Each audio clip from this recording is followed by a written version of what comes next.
3 ദിവസത്തെ തുടരും സിനിമയുടെ Australian box office collection report വന്നിട്ടുണ്ട്.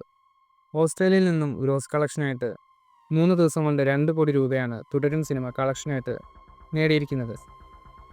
തുടരും സിനിമയുടെ 3 ദിവസത്തെ വേൾഡ് വൈഡ് കളക്ഷനും കേരള കളക്ഷനും എത്രയാണെന്ന് നോക്കാം. കേരളത്തിൽ ആദ്യ ദിവസം 5 കോടി 10 ലക്ഷമായിരുന്നു തുടരും സിനിമയുടെ കളക്ഷൻ. പിന്നീട് രണ്ടാം ദിനം 7 കോടിയിലേക്ക് സിനിമയുടെ കളക്ഷൻ ഉയരുകയും ചെയ്തു.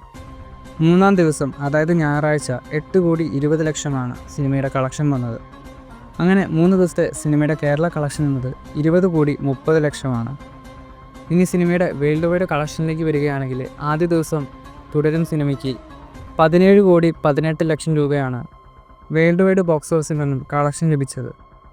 രണ്ടാം ദിവസം 25 കോടി 90 ലക്ഷത്തോളം രൂപയും മൂന്നാം ദിവസമായ ഞായറാഴ്ച 26 കോടി 15 ലക്ഷവും. അങ്ങനെ 3 ദിവസത്തെ സിനിമയുടെ ഗ്ലോബൽ കളക്ഷൻ എന്നത് 69 കോടി 25 ലക്ഷമാണ്. അതായത് സിനിമയുടെ 3 ദിവസത്തെ വീക്കെൻഡ് വേൾഡ് വൈഡ് കളക്ഷൻ എന്നത് 69 കോടി രൂപ. ഇന്ന് ആശീർവാദ് സിനിമാസിൻ്റെ ഭാഗത്തുനിന്നും സിനിമയുടെ 3 ദിവസത്തെ world wide collection officially confirm ചെയ്തിട്ടുമുണ്ട്. ഇന്ന് വർക്കിംഗ് ഡേ ആയിട്ട് പോലും തുടരും സിനിമയ്ക്ക് നല്ല ബുക്കിംഗ് തന്നെയാണ് കേരളത്തിൽ കാണുന്നത്. കൂടുതൽ തുടരും സിനിമയുടെ ബോക്സ് ഓഫീസ് അപ്ഡേറ്റുകളുമായി അടുത്തൊരു വീഡിയോയിൽ കാണാം.